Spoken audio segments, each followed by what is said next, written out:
Good afternoon, everyone. Thank you so much for joining us. At least it's not pouring today, as we've finally gotten into some real fall weather. I'm Fred Kagan. I'm the director of the Critical Threats Project at the American Enterprise Institute, and I'm here to introduce to you a panel to discuss a report that we are releasing today, a strategy for success in Libya, that our now senior analyst, Emily Estelle, has been working on for the past couple of years. It's been a long project. It's a very exciting project. It's one of the few things that we have worked on recently that actually offers some grounds for optimism. As we spend a lot of time looking at places that just seem hopeless and doomed, I actually think that there is a way forward in Libya that's promising, and I think Emily has helped to chart the path. So we look forward very much to discussing that with our panel. And also we're very excited to be here hosting this event in coordination with World Press Photos Exhibition 2017 in the DuPont Underground space, which is nearby. The exhibition shows award-winning photos from the past year covering contemporary issues, news, people, nature, and sports. This photograph is from the Ouagadougou Congress complex in Sirte, and I know we picked that to make me say Ouagadougou, but I've been practicing. How did I do? It was taken in August 2016. It's part of a series of photos from Libya entitled "We Are Not Taking Any Prisoners." It's a beautiful and gripping photo that I think has a lot to suggest.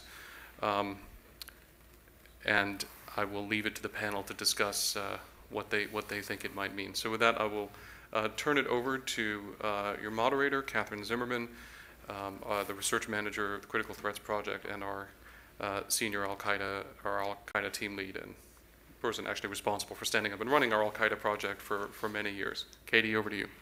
Great, thank you, Fred. Welcome, everybody. For those in the back, there are a couple empty chairs up here. And on the side, I encourage you to take a seat since we are going to be here for another hour at least. And I will just quickly introduce the panel. Next to me, we have Derek Harvey, who's here in his personal capacity.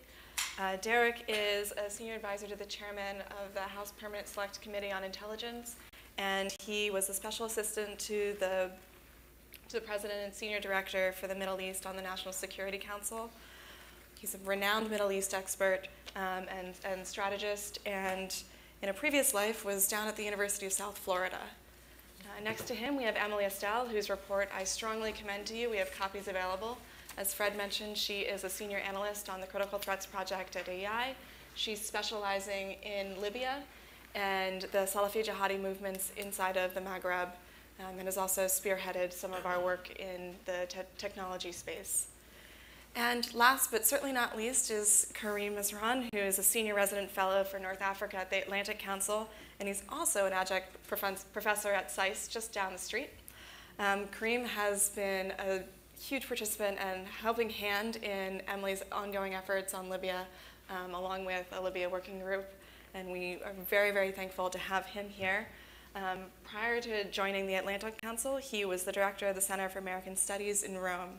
And he's published extensively over the years on Libya and has unfortunately been right in most of his analysis, which predicted many of the dire outcomes that we're seeing today. So I'm going to start with a moderated series of questions for the panel, and then I'm going to open up for questions and answers at the end. For those watching the live stream, you can tweet your questions at me, at Katie Zimmerman, and I will try to include them in the panel, but obviously those in the room are going to get precedent. So Derek, let's open it up. Libya. It's starting to be on everyone's lips as the next destination for ISIS, as we're rolling back the Islamic State inside of Iraq and Syria and declaring victory against it. But does Libya's stability really matter for the United States? And should it be an area of interest for the United States alongside Iraq, Syria, Afghanistan, next to other threats like Iran and Russia? It's a good question.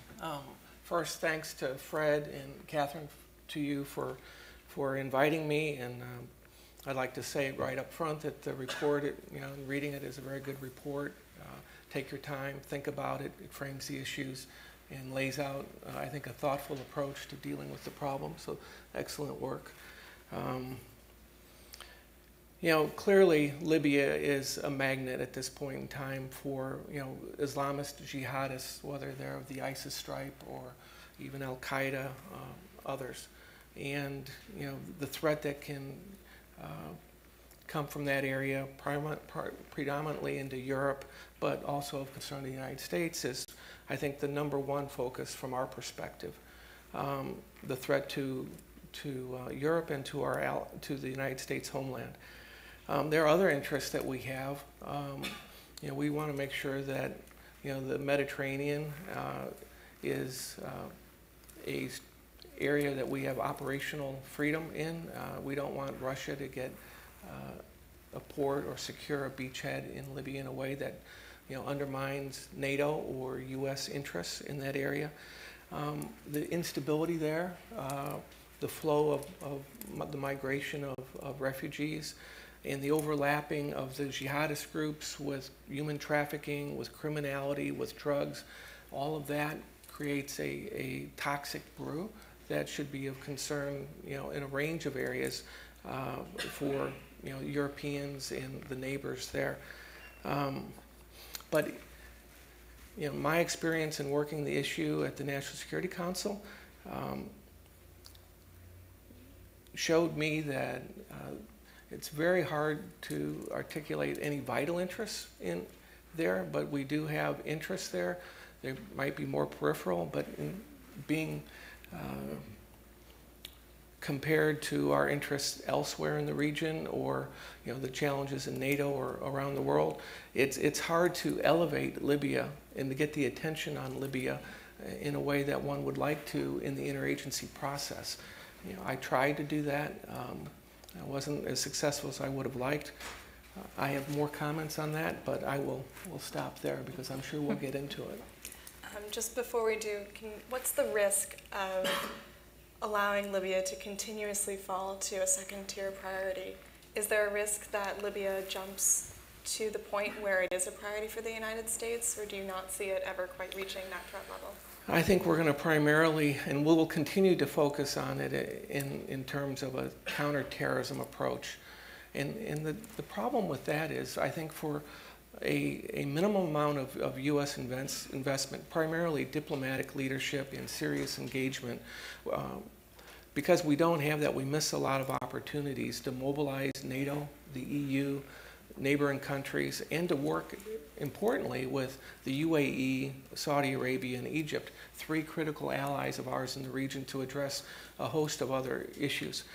I think we're missing an opportunity there because for low cost, Libya, small population, has wealth, potential wealth, a lot of issues that need to be addressed, but it's not a major effort compared to, and it's not a quagmire, and it's not as complex as problems like Syria, Iraq, or other places around the world. So I think it's relatively low-hanging fruit. I think the report lays out a very clear approach that's sensible to me, and we just need to move beyond just containing this and managing it from a CT perspective, which in the long run is going to cost more and be counterproductive. All right, Kareem, so we just heard that Libya was not as complex as Syria. But one of your primary critiques over the years has been we've been using a very cookie-cutter approach to our efforts inside of Libya, where the United States has simply backed a UN-led effort and ignored the various inputs that our European partners are putting in. You've argued that now that Libya has fallen apart, it's just not simply going to come back together again in the post-Gaddafi era. So how did we get here? And what are the complicating factors that you see?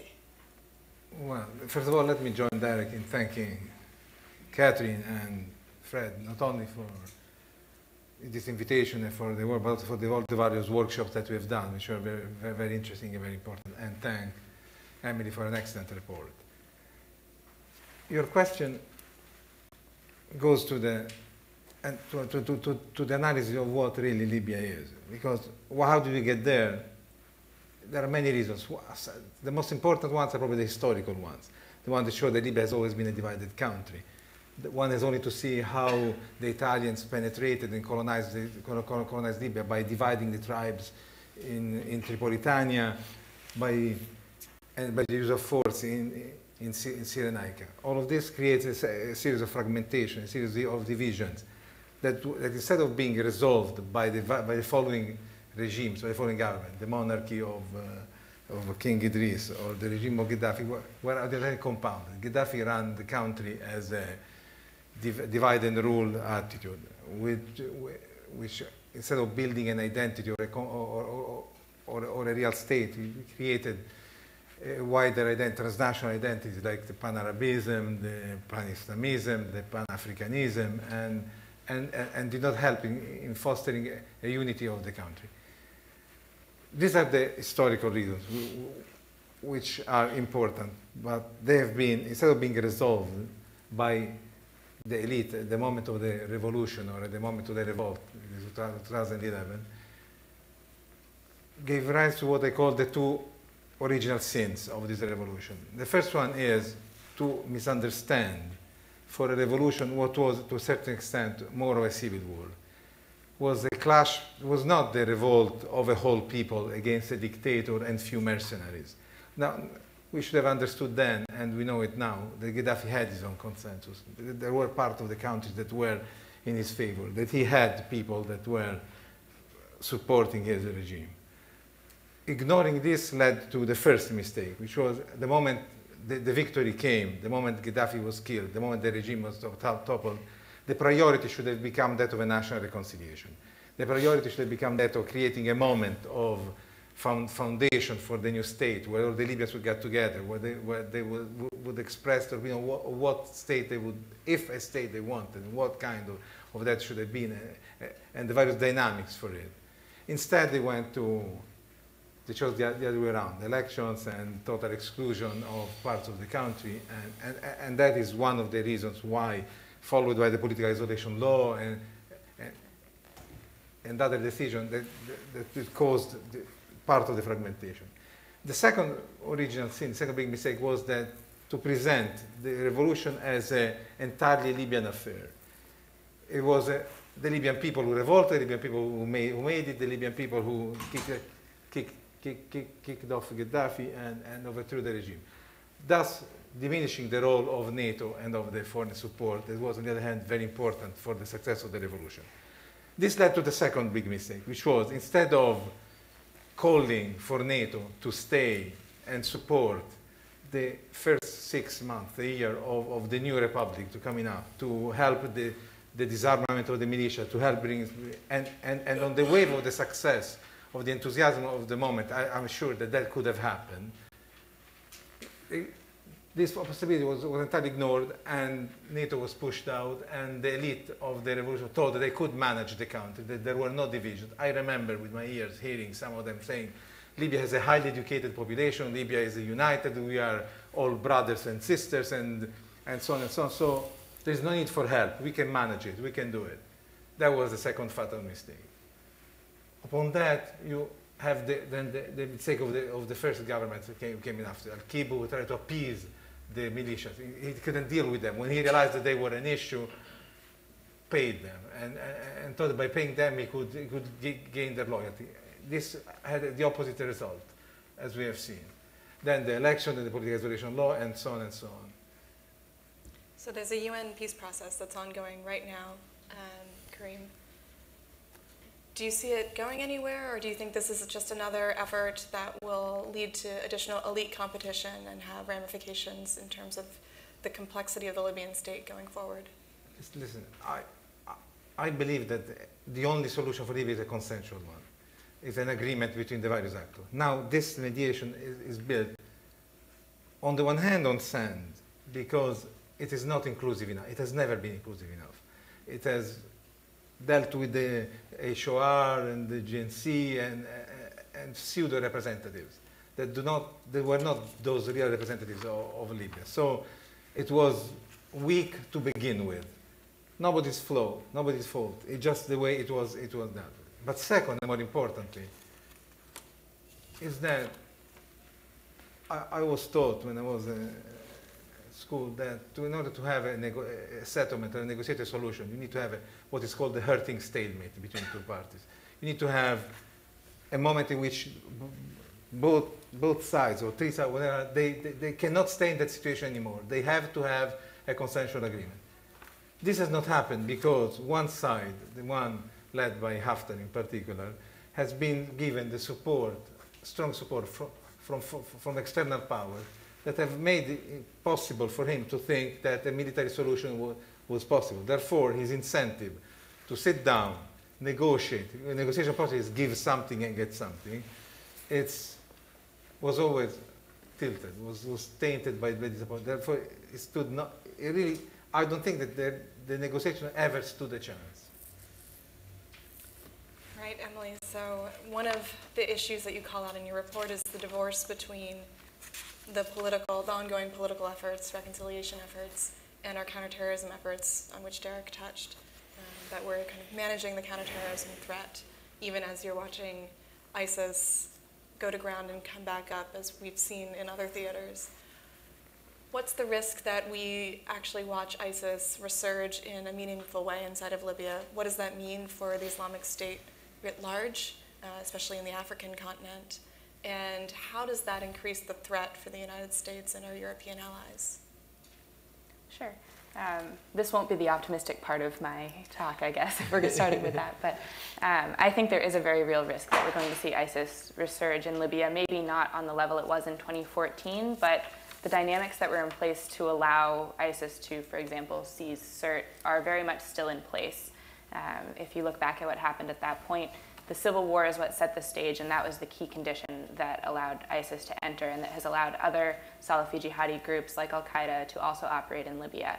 And ISIS was able to enter into Sirte between the main factions and really not face significant pushback until essentially it pushed too far and hit some interests that forced another group to hit back at it. And now we're seeing ISIS return to that same area. So I think given the political situation, as Karim laid out, and the unlikelihood of a resolution in the near term, we're unfortunately going to see a more permanent ISIS presence coming back towards the coast. And that gets to a larger issue of the consequences of having a permanently unstable Libya for the Salafi jihadi movement, for ISIS, for Al-Qaeda.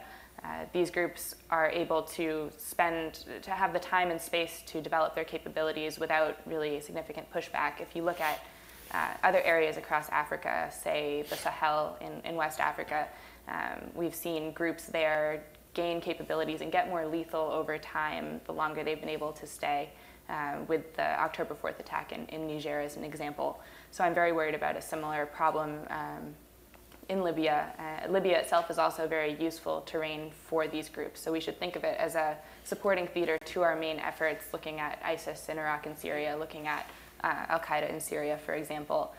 If Libya is still an open space for militants to return and to regroup and to transit to Europe or to train, then it's going to feed into those other theaters that we're concerned about. Can't we just contain the problem in Libya by preventing foreign fighters from traveling, by building up the Tunisian state and bolstering Egypt, and helping our European allies keep the migrant issues and the Libyan foreign fighter flow contained? We've been trying to contain, and I think there's evidence enough now that the containment doesn't work. And the reason for that is that we cannot keep trying to separate out the counterterrorism problem from the context in which these groups are operating. So the fact that the Libyan state has failed and that the criminal networks are very strong and that migration is flowing through the country, those are the same conditions that groups like ISIS and groups like Al-Qaeda can exploit.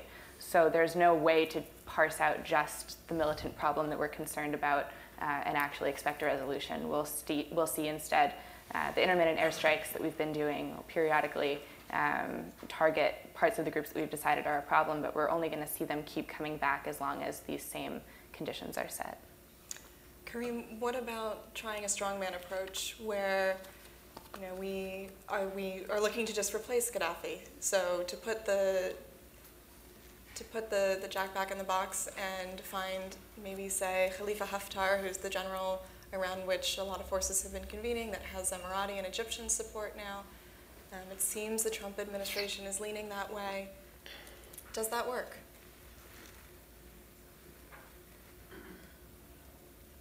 There is something to say, obviously, about the strong man, the guy who comes in and crushes the enemy. And so I really believe, and it's a deep belief I have, that authoritarianism and dictatorship foster or create the seeds of the whole problem. They are not a solution, by definition. They simply retard the process of maturity of a population, which is how I react anytime I hear that people say the Libyans are not ready for democracy, the Egyptians are not ready for democracy, the Arabs are not ready for democracy. I don't think there is something that was ready for democracy. Democracy is a process, and it has to begin at a certain point. And the country has to have the decision that we are going to stay in this process no matter what. And if you look at the process of the European countries, Second World War onward, has been all but linear. There's been terrorism, revolt, attempted coup d'etat, but the elites and the people maintained the direction of wanting to improve their democratic process. So I think that is extremely important. That's why in a recent article, I even went all the way as a provocation to say, well, then let's forget about everything. Let's do elections right now. Let's organize them first. Let's oppose to anybody who dreams about having the great strong man who can take over the country, who can bring us back 30 years again. Let's oppose the will of the people in whatever form it may come, in whatever. It is obviously a provocation, but it's an idea so that we will not fall back to the idea of the dictator, which is the worst possible outcome for us. And moreover, to go to the specific, I really don't believe that there is anybody in Libya that can control the country militarily, the way it is today. Even if the United States decides, with the whole of Europe and the Emirates and the Egyptians, to support Haftar, and they might get him to Tripoli, they might get him sitting on the Prime Minister's palace, but it will not control the country. It will be a period of civil war, of revolts, of guerrilla, or terrorist attack. I think it will be worse than what we're having now. But this is my... If I could add to those good comments, having the goal of putting a strong man in place, be it Haftar or somebody else, how do you execute that strategy when you've got so many equities at play and there's no consensus about that? You've got three major divisions within the country, whether it's the Libyan National Army or the GNC or the government of National Accord. But that simplifies it because it's more fractured than that. And you're assuming that they have the power and the ability to actually make decisions and deliver their communities that they allegedly represent.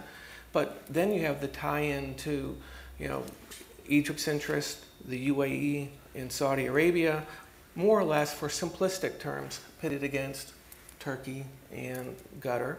And then the Italians, for example, have their own interests, and they're not particularly pleased with Haftar. And the EU has its interests. In dealing with this, how do you shape and influence those outside actors to have some sort of consensus? Much less from our perspective on the U.S., what are we willing to invest in that to try and move all of these actors in a direction?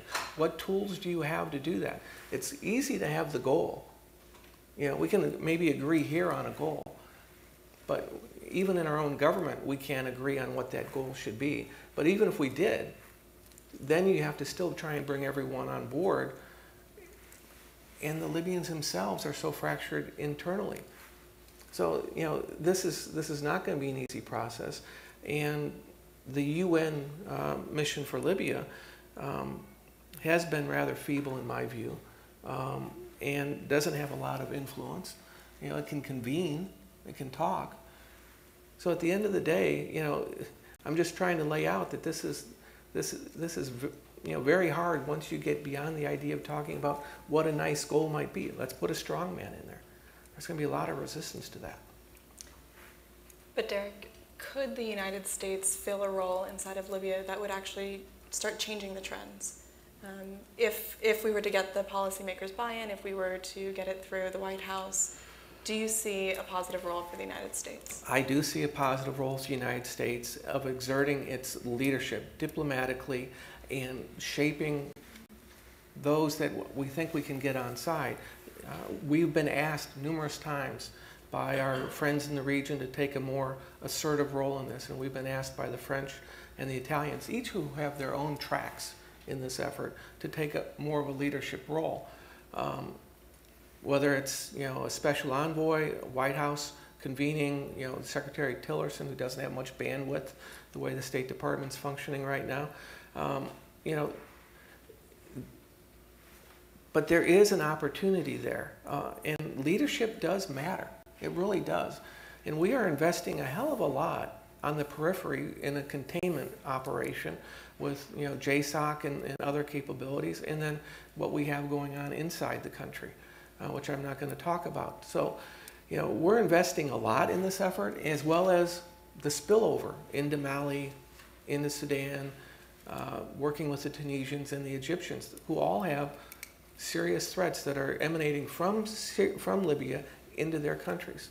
So it makes sense for us to do something. It's not going to take a hell of a lot, but it takes willpower and commitment diplomatically. All right, Emily, I'm going to give you the last word before we open up to questions. You've released a major report this morning, and I'm fairly certain that most of the people in this room and listening to this panel have not yet had a chance to read the thing in its entirety.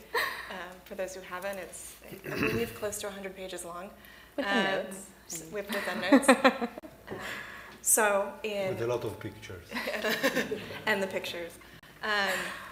And you argue in the report, as Derek mentioned up front, that Libya is actually a low-risk, high-reward area for us to go into because the population is so small, because it's not as complex as other theaters, because we actually have reasons to prevent ISIS from establishing itself more permanently inside of the African continent, and preventing other adversaries like Russia and Turkey and even some of our partners, the Emiratis and the Egyptians, from playing bad games inside of the country.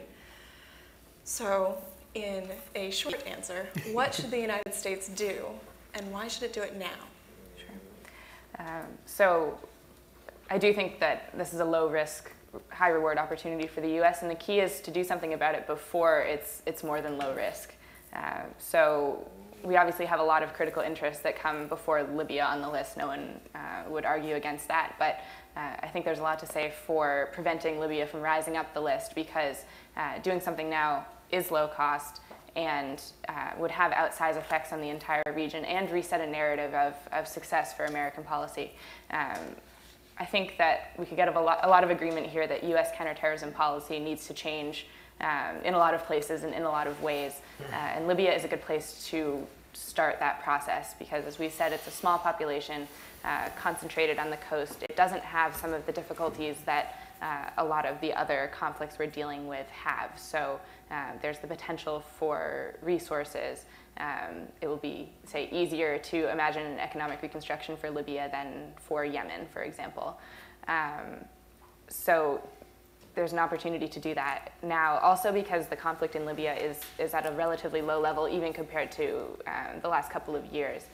The level of conflict is down, and the Salafi jihadi groups like ISIS and Al-Qaeda are relatively weak at this moment in Libya, though I do worry about them getting stronger. So it's a preventative issue, really, to keep it from getting worse.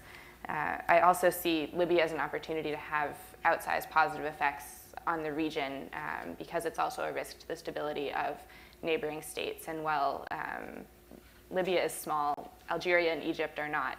And so if we start to see these states that are already facing other problems have their problems compounded by Libya as they already are, that's a real danger in the long term. And if you see a collapse in any of those other major African states, then the scale of militancy, the scale of migration and humanitarian crisis is going to be much worse than we're seeing now. As far as what U.S. policy should be, I think the key point to start with is reevaluating what we mean when we say counterterrorism.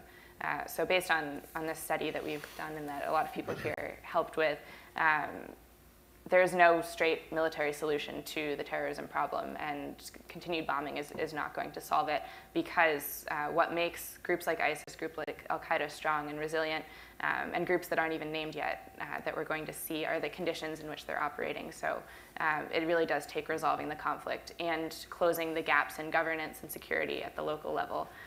So to that end, the main effort in Libya that I see is a diplomatic one, as Derek also laid out, and filling the leadership vacuum in the international community on Libya, because, as we've said, there are all of these different initiatives that are actually making the conflict worse, and Libya is increasingly functioning like a proxy war between regional states. So de-escalating that, working with allies and partners, is one immediate step that the US should take. We also need to have people inside of Libya and actually making the relationships and the connections in order to have success in any sort of strategy. So because the conflict is such that you can't just resolve the elite conflict at the top and then, or fix the problems locally. You actually need to do both. So that's where I see a real need for a diplomatic push and for an American presence. Of course, there's a security component as well.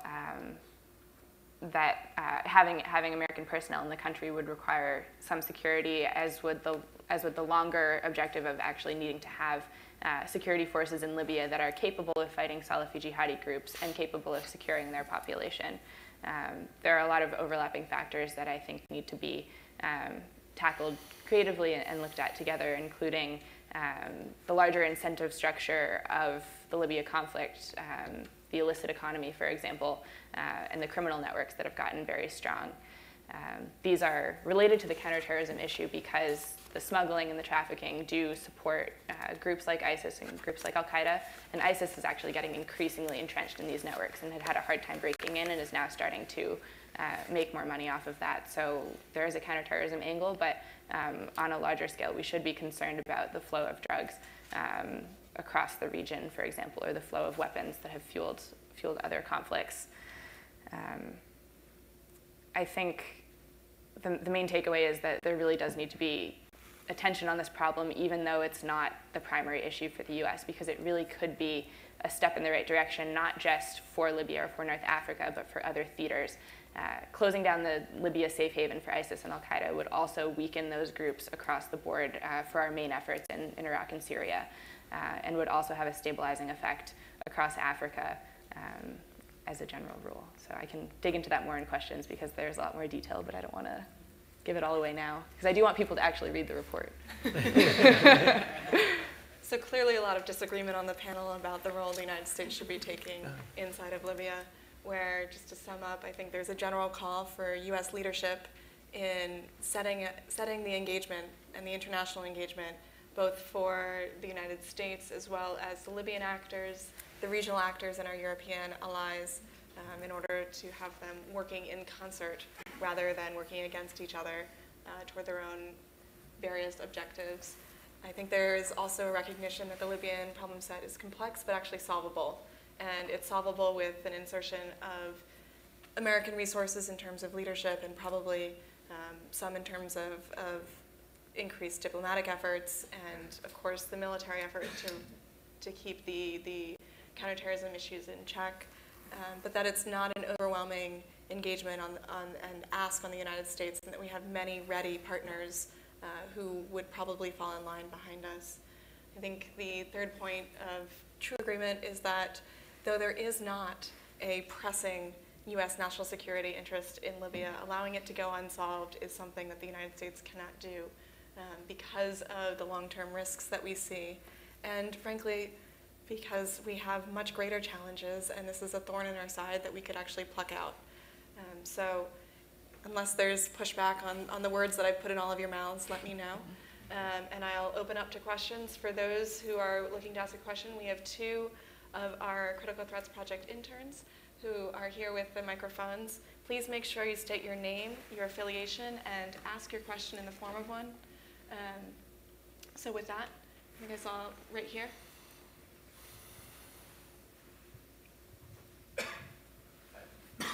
Hi, thank you. Alex Tessina, Council on Foreign Relations. This is a question for all of you.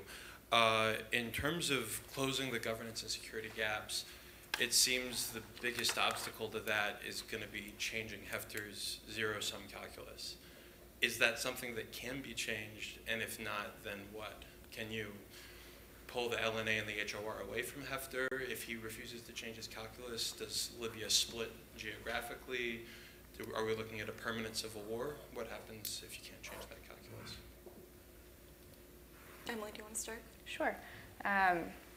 So I think one point on Haftar is that he's very dependent on his external support. So there has to be a way to change his calculus because, frankly, without the Egyptian and the Emirati support that he has, he wouldn't be doing everything that he's doing. I don't see Libya splitting for reasons of the distribution of economic resources, for one thing, and the groups of people that move across what is a very undefined border in the middle of the country. So I think that that's not really a risk, but it's also something we should not push for.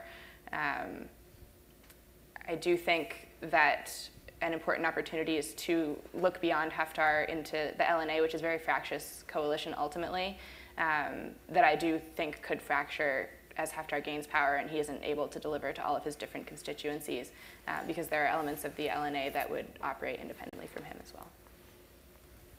I agree entirely with this. Just succeeding in diminishing the support of the Egyptians and the Emirates and this, for Haftar will by itself tame him to a vast extent. Moreover, supporting alternative forces might be an option. Not there yet, but could be. You know, if I may, I think an important element in dealing with Haftar is, of course, dealing with his sponsors, and you know that's the key tool there, and getting an agreement about what the outcome will look like and what Haftar's role actually will be, short of being the authoritarian leader, and that's been discussed at various points in time in many different forms, and I think that there's opportunity there to be creative about different types of power sharing and coalition in a transitional period. But that's where, the diplomatic process is going to elevate all of these issues and the interests. But I also think another part of this is making sure you turn off that outside funding that is coming into a range of actors and not just Haftar, and make sure that is funneled in a way to priorities aligned with the objectives that we come to some sort of an agreement. And that's going to take some real effort in dealing with the key elements there. And not everyone's going to be happy. And, in my mind, it'll be, we have a lot of leverage over Doha right now. The U.S. does, and because of the situation in the Gulf. And they've been involved in a lot of activities that displease the U.S. government and their neighbors. And Libya has been a focal point of discussion. So getting that spigot turned off, or the monies that would be going focused in an area that aligns with some consensus. And that's where what we're talking about is real leadership. And leadership is bringing along the Italians and the French and the EU in the UN, okay, in some way. And now, I'm not going to say you have the exact answer, and as you move forward, you're going to find you have different points of leverage, both carrots and sticks, that you didn't anticipate. And it's about understanding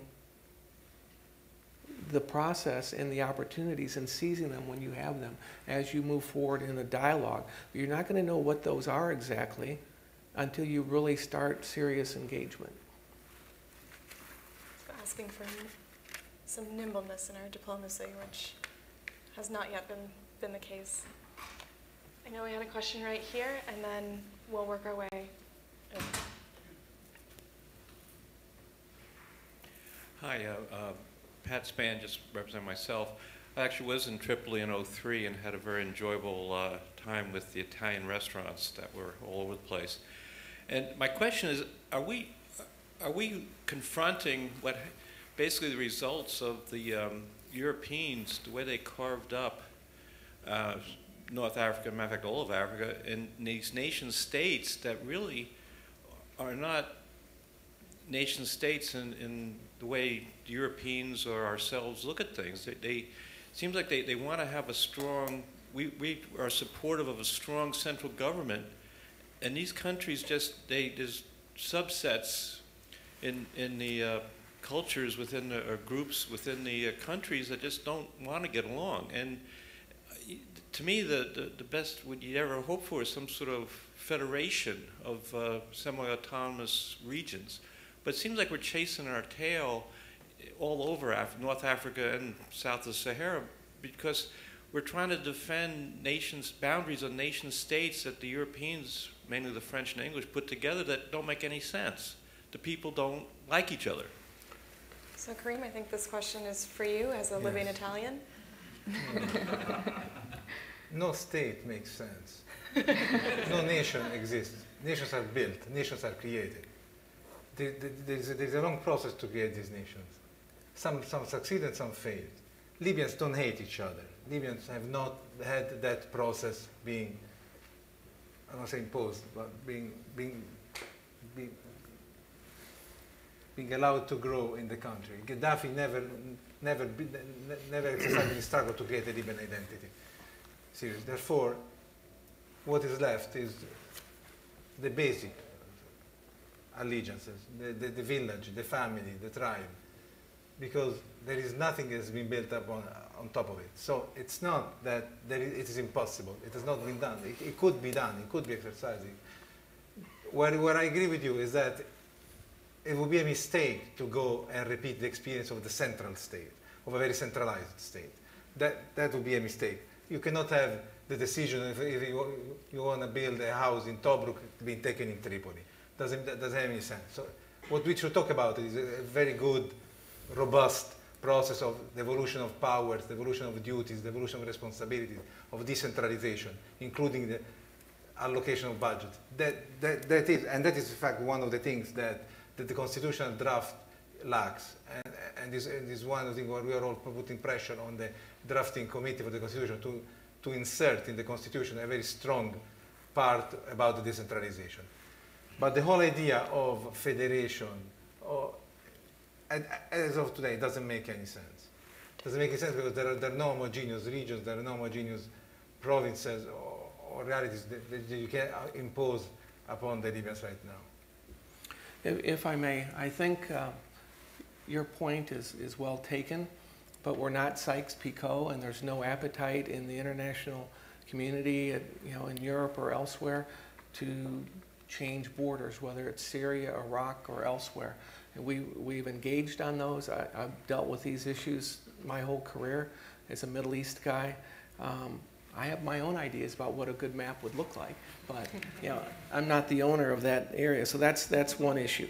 Two, the longer this fight goes on, and the longer people are dispossessed, don't have governance, don't have good economic viability, they don't have jobs, it's educational opportunity. The more you have this conflict persist, the more people are going to retrench into regional identity, tribal identity, and increasingly you're going to get more of an Islamist versus secular identity and so that's a reason for trying to address this problem and not letting it fester.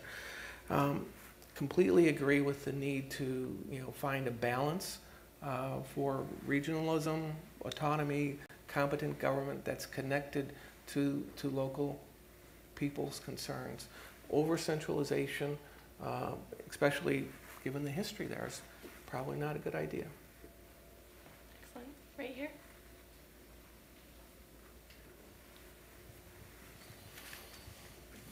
Good afternoon, ladies and gentlemen. My name is Scott Morgan. I'm president of Red Eagle Enterprises. I do security and threat analysis in Africa. I have two quick questions.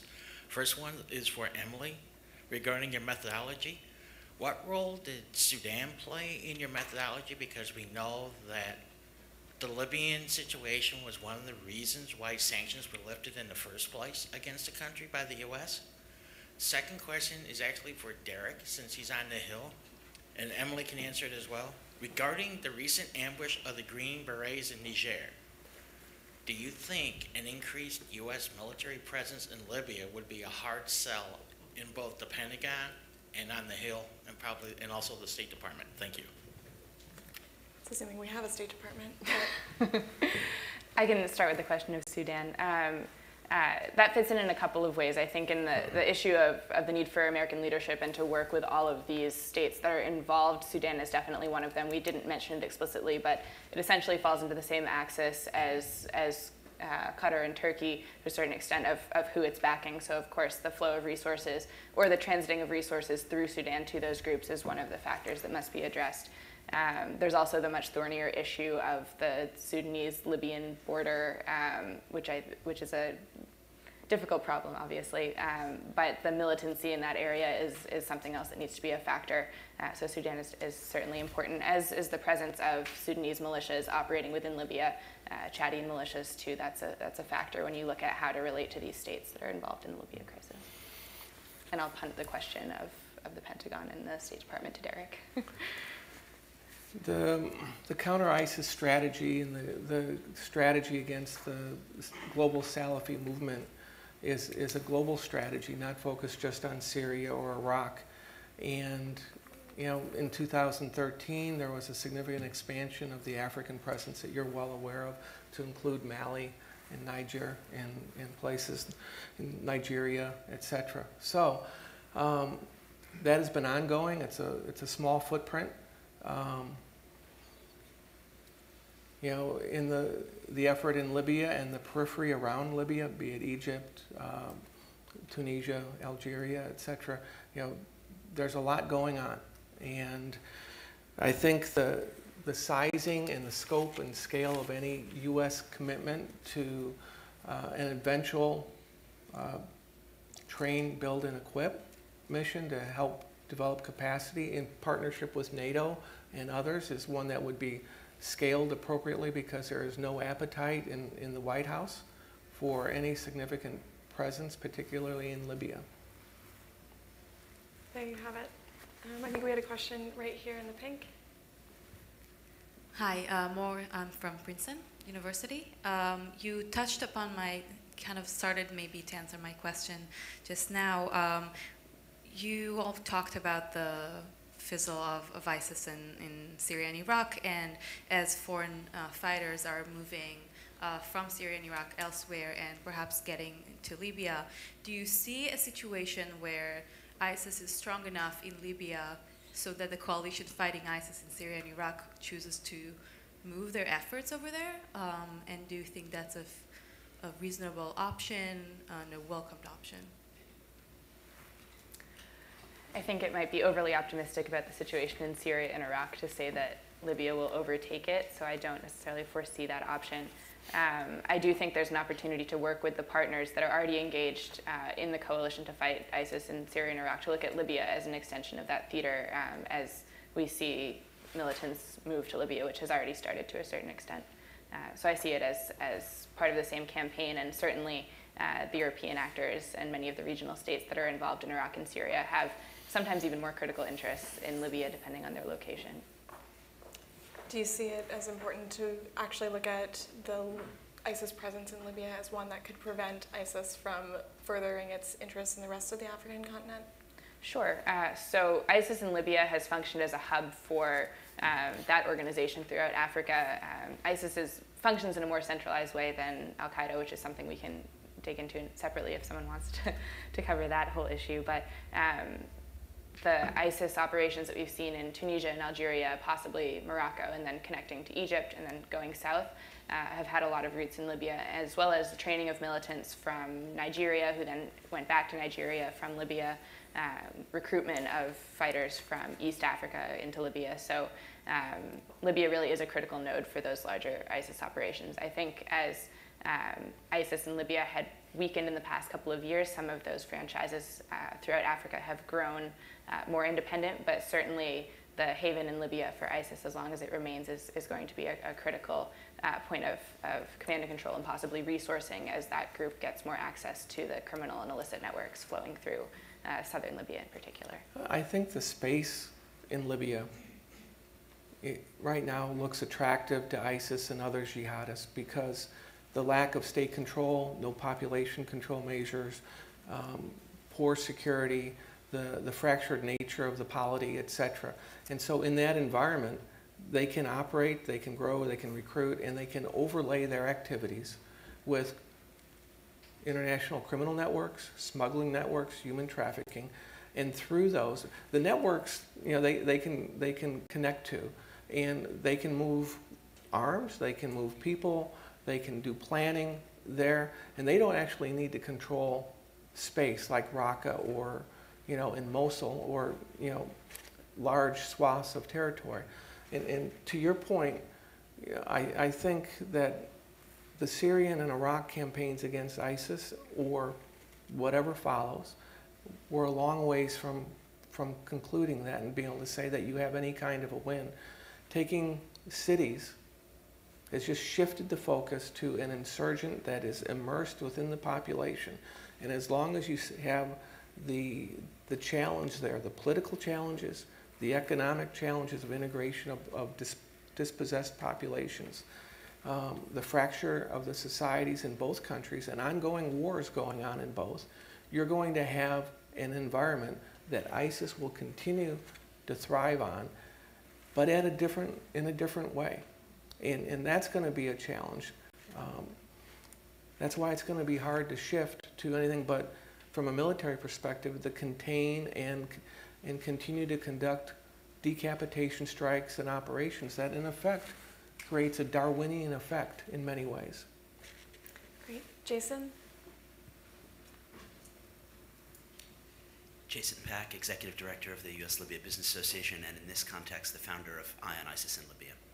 First, I want to start by thanking the panel. You raised very important issues. I agree with pretty much everything that was said, and in my two interlocking questions, I want to highlight what I think the key points are. From your mouth to God or the administration's ears, Emily, of course the problem in Libya is such that the jihadis are the symptom and the lack of governance is the underlying disease. Karim and I have written about this, as you know. So my first question is, concretely, in the absence of a mediated UN-style political agreement, what can the United States do to promote governance on a local level without high-level political reconciliation? So that's question one. And then question two is a little argumentative and a little devil's advocate-y, but I think it's really important to discuss. You all said, the US should do more in Libya, and of course our role will be align the allies, box out the actors, use our leverage with the Emirates and Qatar.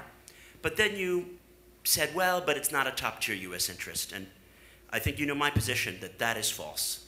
I see 5 conflicts that matter for the US, and Libya is the 5th most important. Obviously, Syria, North Korea, Iraq, Yemen, Libya.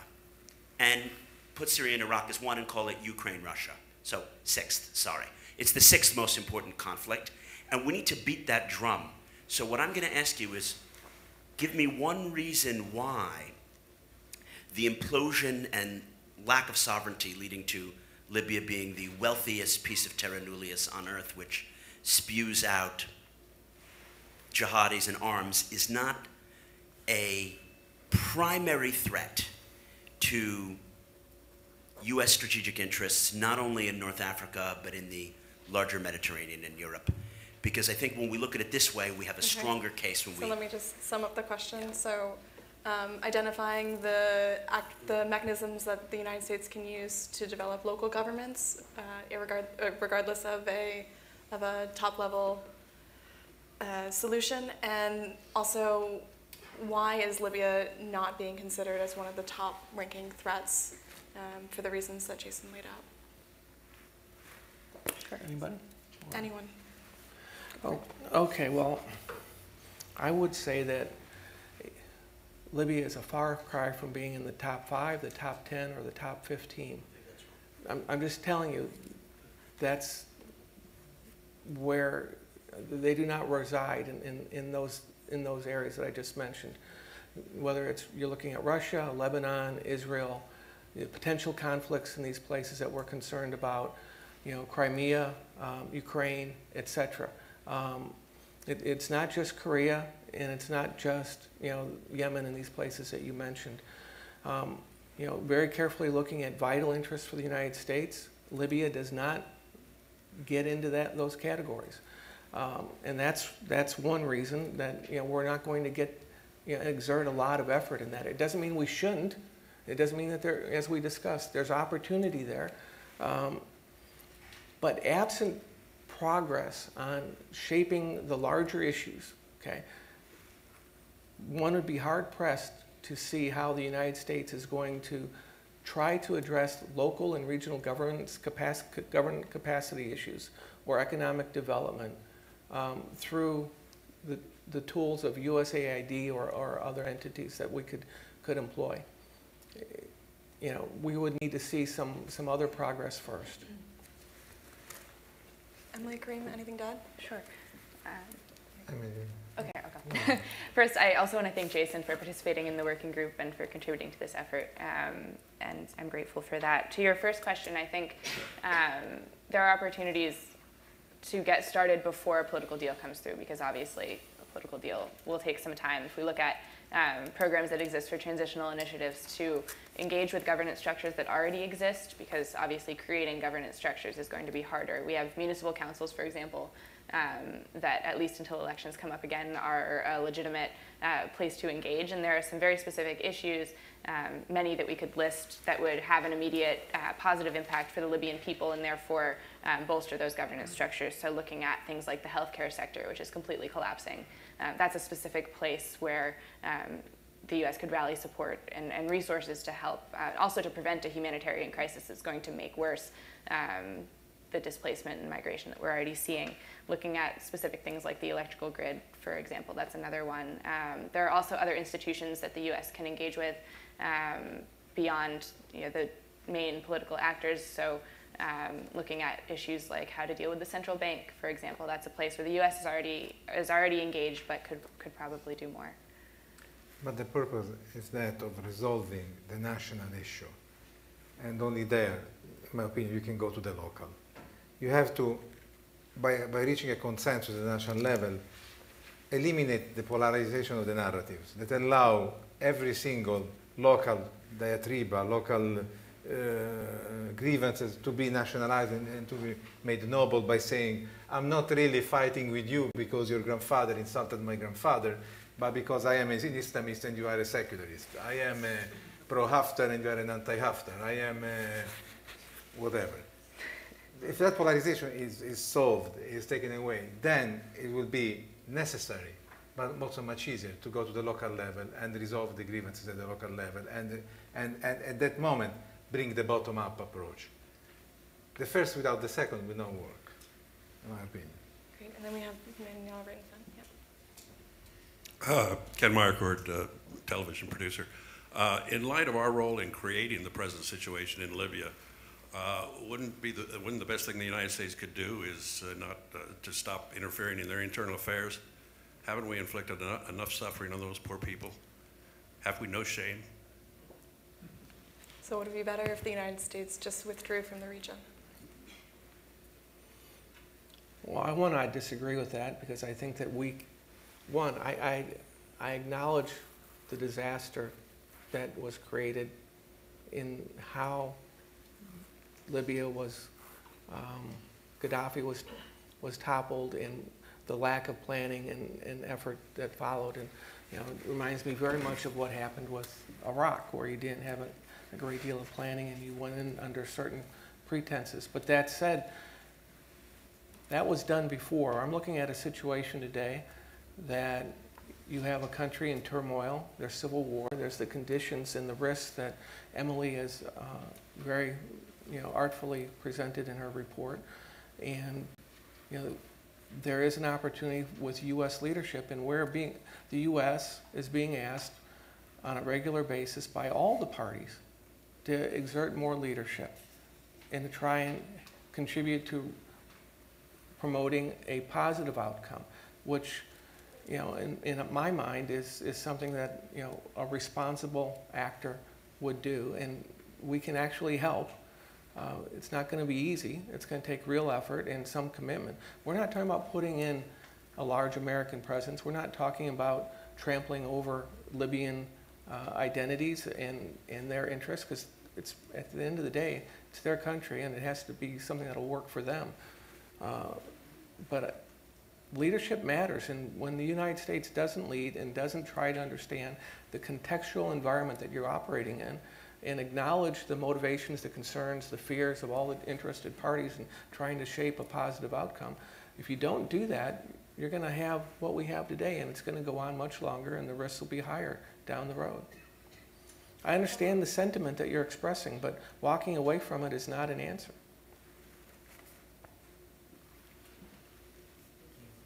Dalia Lakidi, talk show host to 18 Libyan TV. My question is, we keep saying, we keep asking, what should the U.S. do? What should the new U.S. role be? I would like to ask a question: how would the Libyans be convinced or trust the U.S. any involvement, military, U.S. Political involvement, since what we have, the previous great or big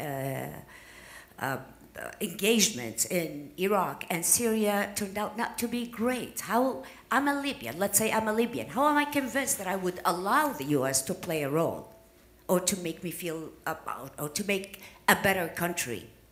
A great follow-on question to the previous one. So how do we get the Libyans to buy into any sort of solution that we're offering? Especially when, you know, as we've noted, and Emily calls for in her report, she's said that General Haftar should not be the man that we're backing. So how do we get him to buy into our solution, and how do we get the Libyan streetmen to buy in as well? If there is a plan that is presented through the legitimate institutions to support the development of the country, to help, I don't see why the Libyans should refuse it. To begin with. Second, the American issue is extremely complicated. Libya is not Iraq or the Levant, where there is a strong anti-Americanism. If you remember, one of the few polls that were taken in 2012 on the perceptions of the Libyans of the foreign entity, the result was that Libyans were more pro-Americans than Canadians. Which is exactly what I thought at the beginning. If not only for the reverse legitimacy that would come from 35 or 40 years of Gaddafi that was bashing at the Americans right and left, and making the anti-colonial issue his own raison d'etre, of his legitimacy. Just for that, the approach of the Libyan could be different. Of course, if there is no plan, of course, if everything, all is limited, is in bombing here and there, a camp or the other, and there is no real show of, we are not going to support the return of dictatorship. We are going to support you as a people to develop, to grow, to find a peaceful solution to your grievances. If that comes, I know I might sound idealistic, but this didn't happen yet. But that's what we're discussing. If the Americans stay out of it, because it was not an American war, it was not an American intervention, it was a French intervention. It was a European intervention in Libya, which the Americans entered for the right to protect. If the Americans stay out of it, as Derek said, withdraw from the support, that will be a crime, in my opinion. That will be, because you contributed to break the toy, you got to contribute to fix it somehow or somewhere. If you withdraw, that's where I might have some reactions to. I react more negatively to the Americans saying, it's not our job, it's not our business, we don't care, we don't want to do anything, it's not our solution, it's not our problem.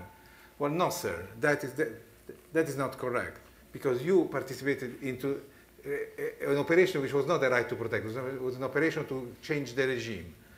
And then you left us with whatever happened. So I challenge you to come back and help us fix the issue, not to withdraw and let us rot in our contradictions. How the Libyans, if you present that, I'm sure the Libyans are going to accept a help which is coming. They're not going to accept a kick in the mouth. So Derek is almost jumping out of his seat too here. Yeah, I think one of the underlying, there's a couple underlying assumptions in your question or premises. But I think U.S. leadership can be helpful in shaping the international level of engagement, be it international organizations to the role of neighbors and you know, the others that have been deeply involved, be it Qatar, UAE, et cetera, in trying to move the diplomatic and the negotiation process forward. You know, the absence of the U.S. over the last number of years has not been helpful. Is one thing I would submit. I don't know how I approve that, but I just look at what's happened.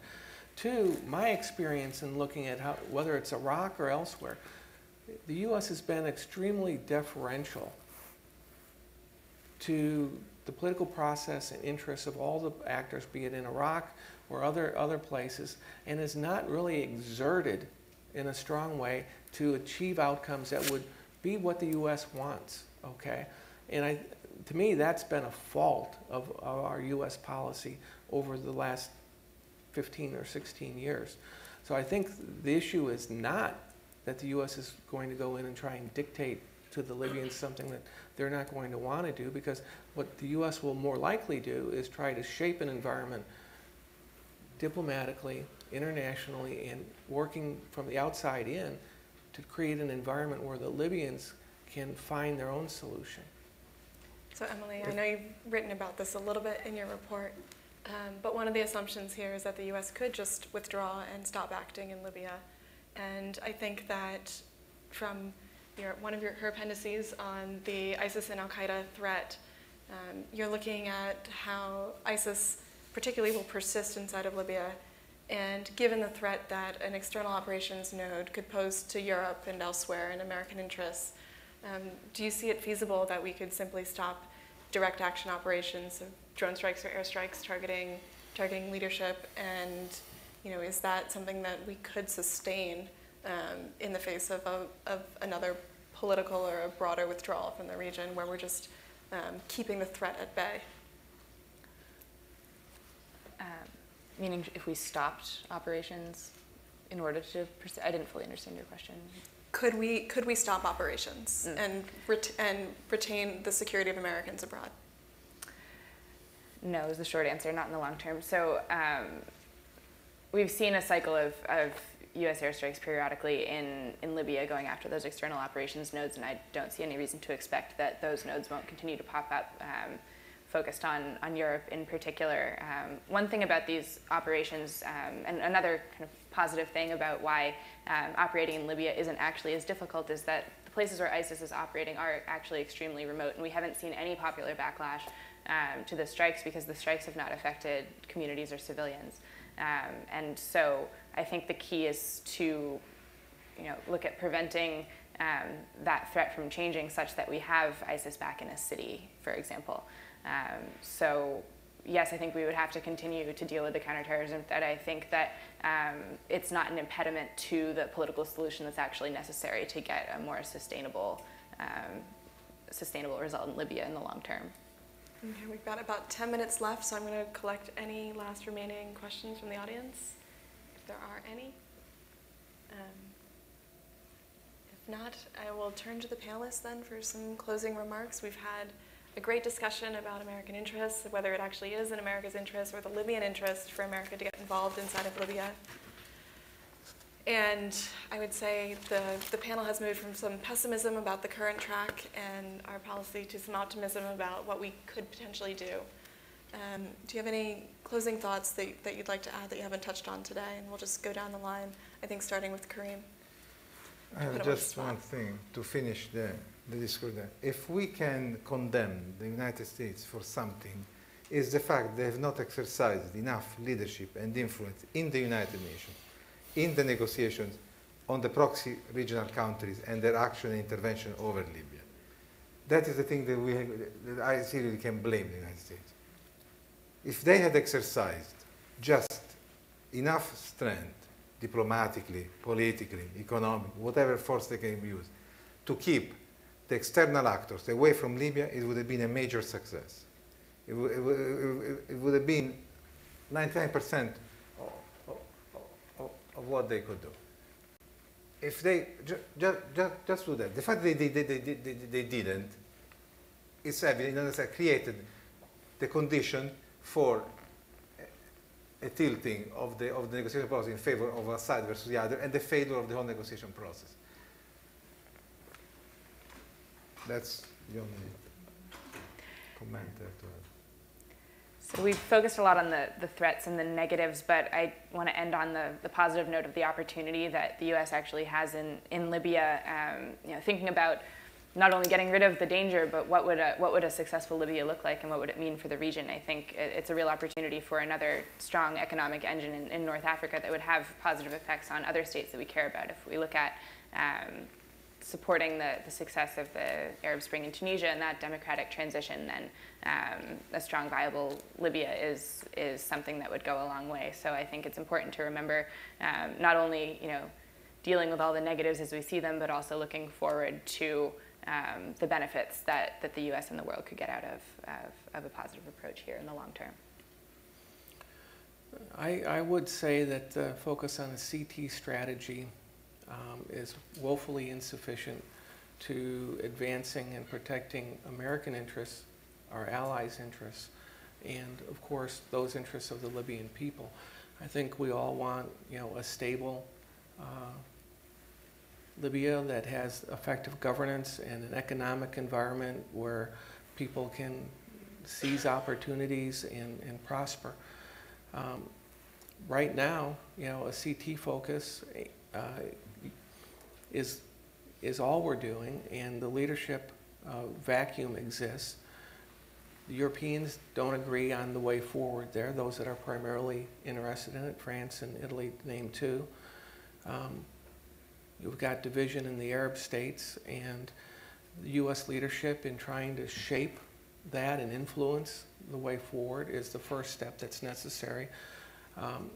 I think one of the key takeaways from your report is that at some point it has to move beyond security and CT focus and addressing the militias, and address a comprehensive approach to the economic issues, the governance issues, the capacity issues, the health issues, etc., in order to create an environment where the incentives are less to be drawn into groups like ISIS or militias, and where the state can exert its authority at every level, at the national, regional, and local level. And that's going to be a very long and complex road. The U.S. doesn't have a great record in being able to execute in a lot of these areas, but one thing we can do is provide the diplomatic leadership and bang heads together as necessary internationally to get people to commit the resources, to organize themselves differently, to cooperate and collaborate in a better way in order to try and address this problem. It's unacceptable that this has gone on this long and that we've basically ignored the problem. And to that point about it should be in the top 5, Libya. I'm not sure it should be there.